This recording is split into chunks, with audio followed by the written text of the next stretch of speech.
The Heat going with the whole new group on the floor. So an almost entirely new group in now for Charlotte. Zeller, he's checked in for Jefferson. Batum comes in for Michael Kidd-Gilchrist. Lee's checked in for Lamb. And it's Jeremy Lin in for Kemba Walker. On the floor for Charlotte.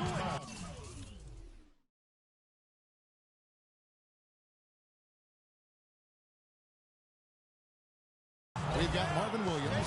Jeremy Lin is out there with Lee. Then there's Batum. And it's Zeller in at the pivot spot, manning the middle.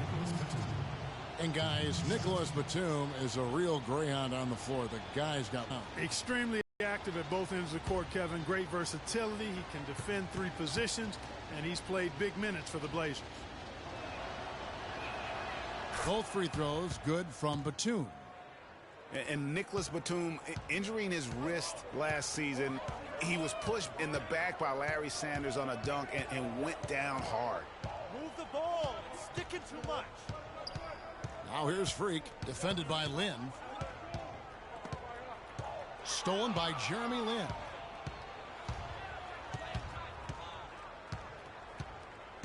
Williams. Pass to Zeller. Yes! And a nice assist from Lin. Zeller's got the lead up to 9 now for the Hornets.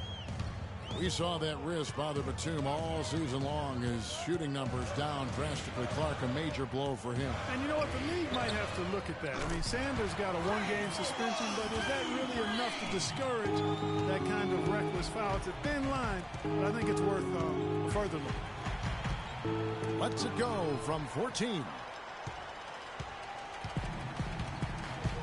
Now here's Freak, defended by Lin.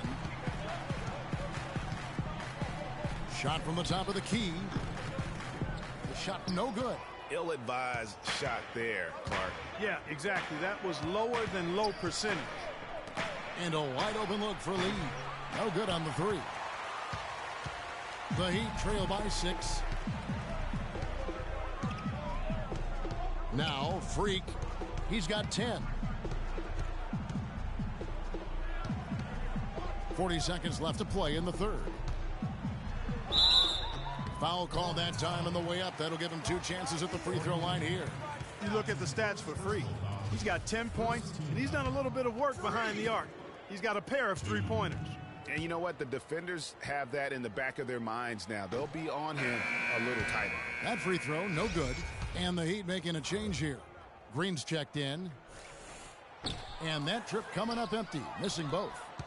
Well, you look back at the 2015 Heat, and the injuries are what probably brought that team down. We can go from Chris Bosh with the debilitating blood clot on his lung and on and on and on. The loss, of course, which was not an injury, of LeBron James. There are a lot of moving parts with that team. And that's a great point, Kevin. If you take any star off a team, things are going to get difficult. It was impressive that the Heat still managed to stay competitive once Bosh went out. Lin with the steal. And the lead now. And here, not going to go. And here at the end of the third quarter. Hello and thanks for joining us, folks. The fourth quarter of play should begin momentarily.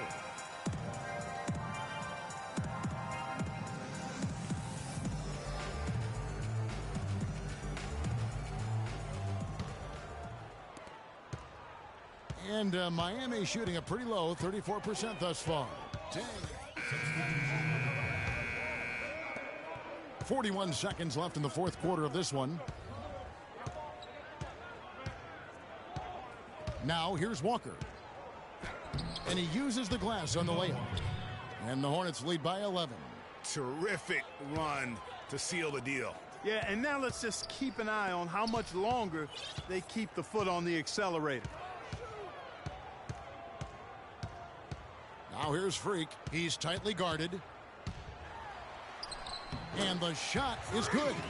And that's his strong suit, the ability to find his way through the D and finish at the rim. Outside, Walker. And an intentional foul right there. You know, give him credit for still battling here down the stretch, but I think it's too little too late. Simply delaying the inevitable here, Greg. I mean, at this point, even if they miss the free throws, there's not enough time left. And the second of 2 is good. That'll push the lead to double digits. Yeah, you'd like to convert them all, but that should still be enough to secure the win.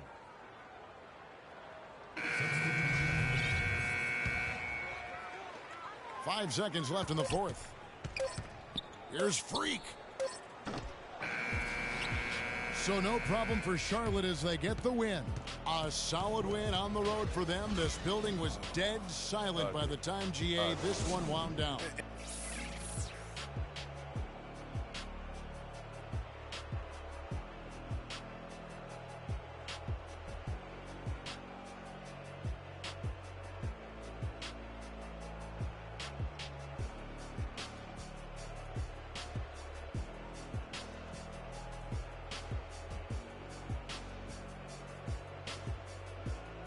The 2K Sports postgame show.